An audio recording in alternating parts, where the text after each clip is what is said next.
Jésus est en vie. Épître aux Éphésiens chapitre 3. À cause de cela, moi Paul, le prisonnier de Christ pour vous païens.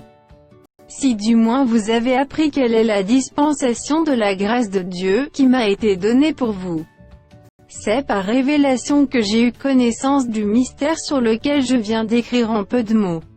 En les lisant, vous pouvez vous représenter l'intelligence que j'ai du mystère de Christ. Il n'a pas été manifesté aux fils des hommes dans les autres générations, comme il a été révélé maintenant par l'Esprit aux saints apôtres et prophètes de Christ. Ce mystère, c'est que les païens sont cohéritiers, forment un même corps, et participent à la même promesse en Jésus-Christ par l'Évangile, dont j'ai été fait ministre selon le don de la grâce de Dieu, qui m'a été accordé par l'efficacité de sa puissance.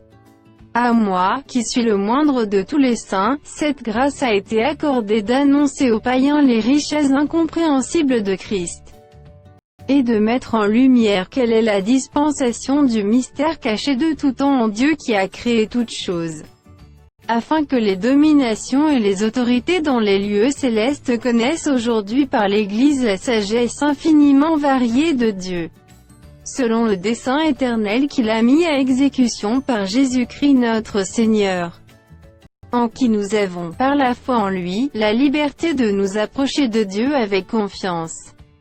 Aussi je vous demande de ne pas perdre courage à cause de mes tribulations pour vous, elles sont votre gloire.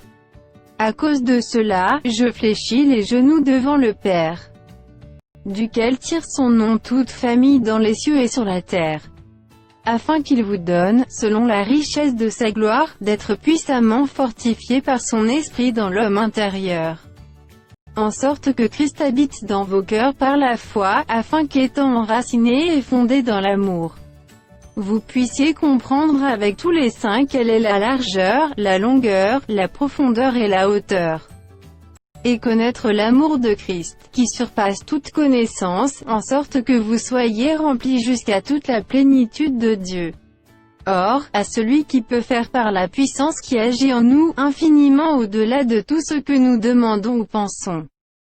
À lui soit la gloire dans l'Église et en Jésus-Christ, dans toutes les générations, au siècle des siècles.